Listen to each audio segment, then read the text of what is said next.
Hello everyone, this is Godzilla Wolf 1 and I'm back with another toy review, and that will be of the Guardians of Harmony Princess Twilight Sparkle vs. Changeling set, which is the companion piece to the Chrysalis vs. Spike set that I reviewed last week. And just to give you a bit of a heads up, this will probably be a theme month or so because I got a lot of these guys. But anyway, let's get started with the Changeling, who is appropriately ambiguous as to whether it's male or female, as the changelings tend to be even after they got purified.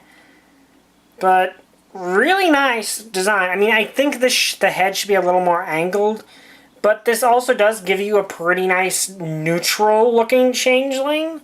I mean, this couldn't be considered thorax because the carapace is the wrong color, but it could be Kevin. This could be Kevin. So yeah, but you know, the holes as they should have, and a bit of a hole in the bottom of the hoof, which is interesting. I like that the front hooves are completely different.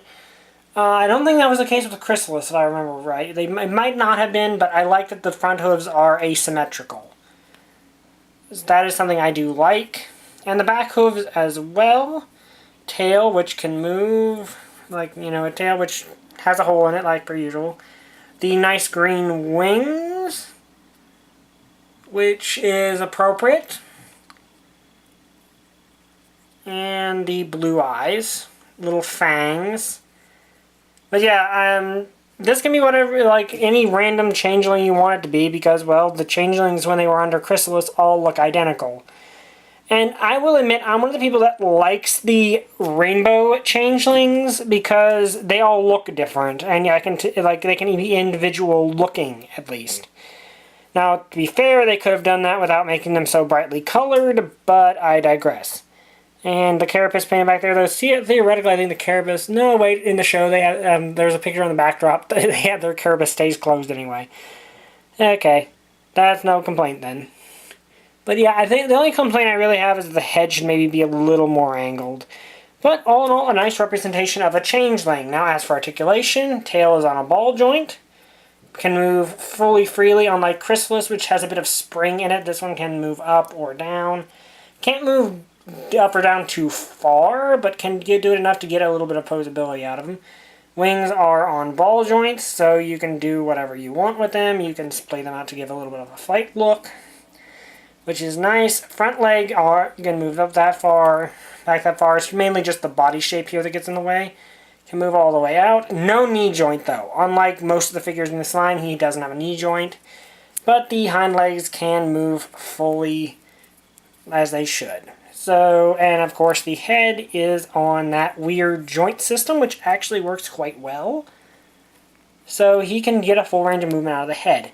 Now, one problem I do have with this guy is he's actually really top front heavy, and due to lacking knees, he can't really stand. Like, you need to stand for a lot of these guys, but that's kind of be expected with quadrupeds.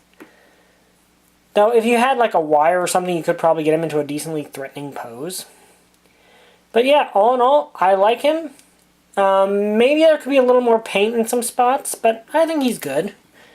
Very nice representation of a changeling. Unfortunately, can't be army built, but what you gonna do? Let's move on to Twilight herself, who, as you can tell, I did not take the armor off of, and that's because her armor is a lot more of a pain to get off than Chrysalis's, and she's also packaged in her armor.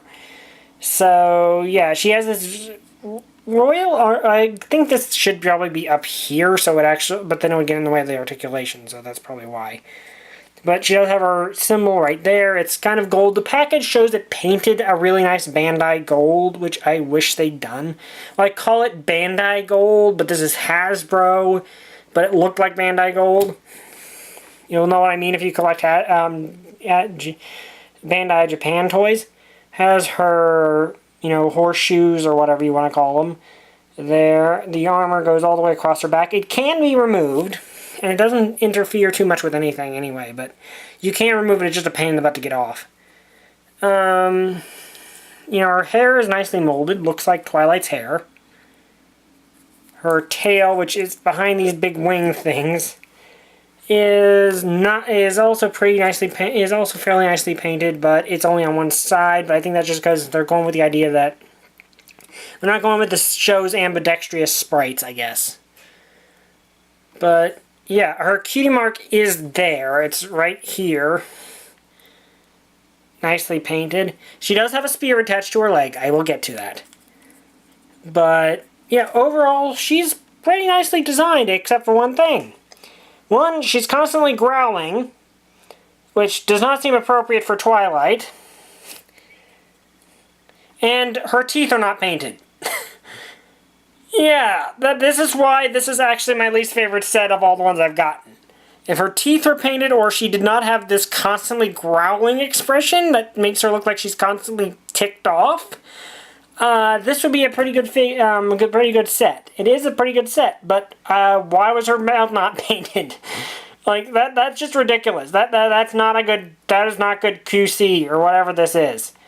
Now I don't know if they're all like that or I just got a bad one, but yeah. Weird thing is the package shows that painted. But yeah, that just looks awful. Like, that should not have happened. That should not have been the way they designed it. If they couldn't afford to paint her teeth, give her a closed mouth. Yeah, that's bad. That is legitimately bad. I wish they did not do that. But anyway, because she cannot, because the spear interferes with articulation, I will go over accessories. Everything you see here that's not her base body, so the armor, the wings, which I think can come off. I haven't got mine off, but they do work, and you can make these look cool by putting them like up here with her wings, so that they sort of make it look like their wing armor, and they are supposed to be like wings, so that makes sense. So you get the armor piece, and you get the horseshoes, which can all come off, so you can like strip her of the armor, and then she gets this spear, which only attaches to the upper part of her leg, like Chrysalis's sword. Though this makes a bit more sense because, you know, a spear you can charge with, so this makes a lot more sense to have it mounted like that. Still, I wish she could hold it like a normal spear. Though I do have a question. Why does Twilight, of all characters, have a spear? And I had it attached to her because it's a pain in the butt to get on.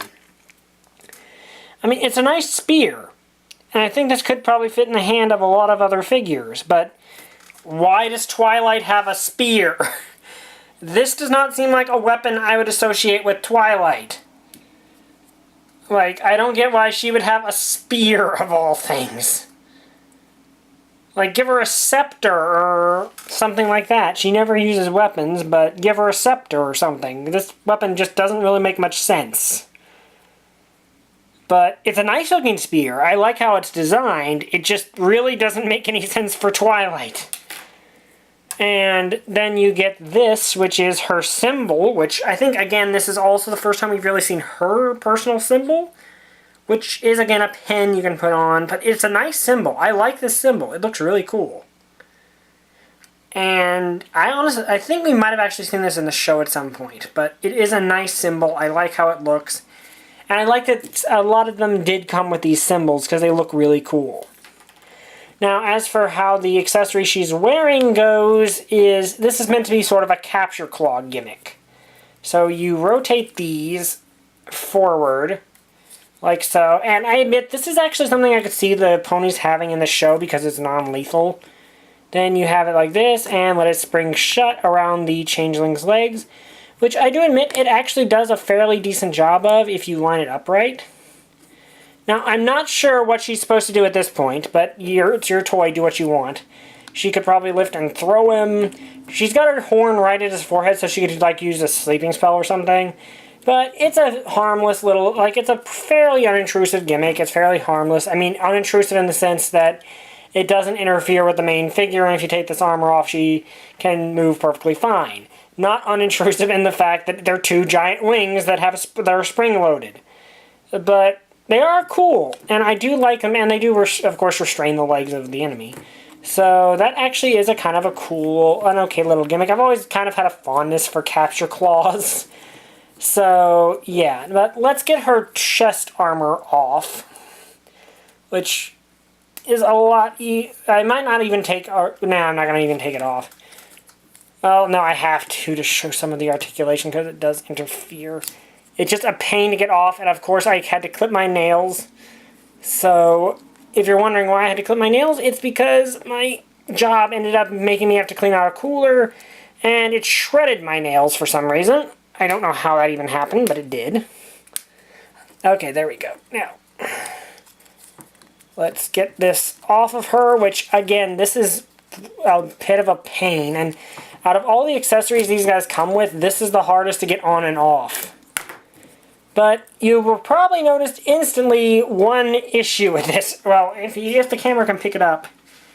And that's if you look closely, her legs are a slightly different. Her legs and everything else are a slightly different shade of purple than her main body.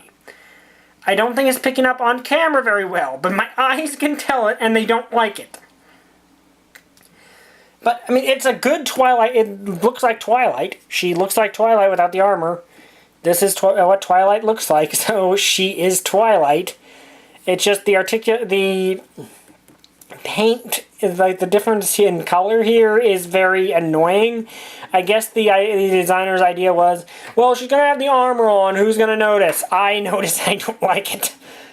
I mean, to be fair, the armor does cover most of this up, but it's still annoying, at least to me who can see it. But anyway, I'm not taking these horseshoes off because, well, she does wear those from time to time in the show. But you can. They just pop on and off. And she just has normal hooves underneath. There's really nothing about them that hinders anything, so I'm not going to take them off. But in terms of articulation, ball-jointed tail, which gets full range of motion. Wings, which, weirdly enough, one wing goes down further than the other one, which is kind of weird. Also, her wings are a bit bigger. I think hers are bigger than Rainbow Dash's, which is appropriate because I think in the show she also has bigger wings than the average Pegasus does. So that is appropriate. Head joint can move just like the changelings do. I think Chrysalis might be the only and she can, of course, point her head straight forward and do a charge if she wants to. Full range of motion on the shoulder. She gets, full outward movement. Knee joint, which, gets a pretty decent range of movement. And if you want to bend it the other way, which kind of actually makes sense, because they do kind of do this in the show occasionally, you can, and it looks decent. And, of course, she has a rotation above the knee, so you can get her knee in a lot of positions. One problem, though. She kind of cannot stand with one of... Well, no, she kind of can. Probably, but not very sturdily. That most likely because she has these shoes on, which give her a little bit of extra stability that the normal figures just don't have. You can put these on anyone you want to, but yeah. But she does get good articulation out of her legs, which is nice. Same hind legs as everyone else, so they could just go full 360, don't have any other joint. I wish they did, but I can see why they wouldn't. Because that would be a lot of joints, because they have kind of digitigrade, well, not digitigrade, multiple joints in their legs, because, well, they're ponies. So they're supposed to have multiple joints back there. And they do in the show, so that's kind of difficult to make into a toy, I guess. Especially with how thin her leg is. So, her leg is really thin. And also, you can get a better look at her cutie mark now. So, wait, then how many stars is on our cutie mark? Okay, small glitch. Small critique here. I think there's supposed to be another star there, because there's Allegor in Twilight. And if I remember right, she had 5 stars circling her cutie mark before she ascended, and then got an extra one when she ascended. So, I think that's a little bit of a gripe, but not a big one. Her eyes are nicely painted, with actually a nice little bit of a effect on them. Like, they do look shaded like they do in the show. So her eyes are really nicely painted. She has good articulation. She's just got that weird thing where her body is a different shade of purple than her legs. And it really throws off my eye and makes me not happy about that situation. And the fact she doesn't look very happy about the situation. But overall, she's not bad. This is not a bad set. It's actually a pretty good set, but it's my least favorite set of at least the ones I've gotten, because, well, it's the most gimmicky piece of the entire thing. This is literally, if this had not been here and she'd maybe got, maybe the element of magic or her actual regalia from the show. That would have been better, but no, she has a spring-loaded capture claw. Which, I mean, I like this. Like, I like the capture claw, but it feels a tad excessive. Granted, I like this better a bit than Chrysalis's.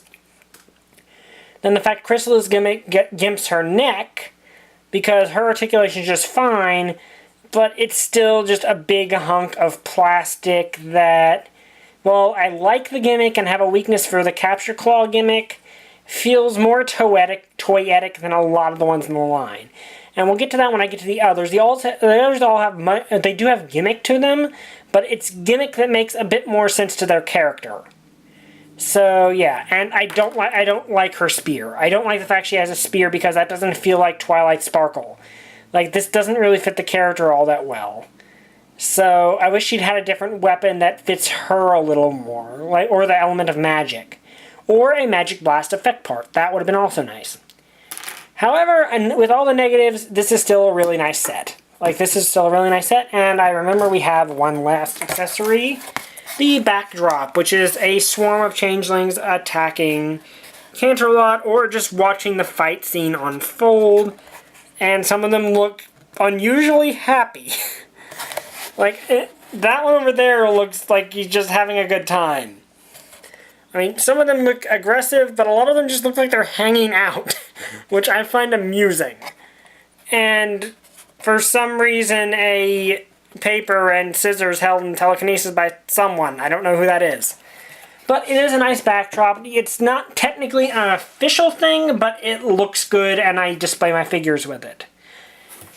Now, for the last bit before I run out of time, let's get the the intended companion piece in here with Chrysalis and Spike. Spike is appropriately sized. He fits in scale with her. That's probably about as tall as he should be. And Chrysalis is supposed to be like a good head taller than a normal pony. She's about Celestia's height, and this seems let me look. Yeah, that seems about right for what she should be compared to Twilight. So, yeah, this seems like it's good in scale with it. And Chrysalis and her Changeling look good together because they're the same shade of gray and look in scale with one another, and they look appropriate. You can tell they're the same species even if she's much different. Also, I noticed my Chrysalis's horn is a little bent off to the side. That's going to annoy me. And I still wish she had a neck. Like, I don't know why of all the figures she doesn't have a neck except for that gimmick. So that is an issue with that, but anyway, these guys look really nice together. They're in scale. Can I get Spike to ride on Twilight's back? Her wings might get it. Yeah, you can. Okay, that looks cool. I like that. I might actually pose them like that now. But yeah, that looks actually pretty cool. I like that. I like having the fact that that actually looks like it would work. But anyway, of these two sets, this one, the Chrysalis and Spike set is the better one. But this is a good companion set because let's pose them like let me put this like right there like this.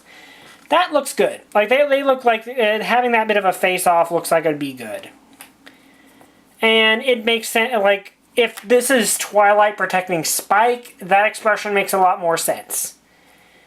But of the two, if you can only get one, get the Chrysalis and Spike set. It's just a better set. It looks better. It has better paint apps, and Chrysalis is accessories are much better except for her helmet.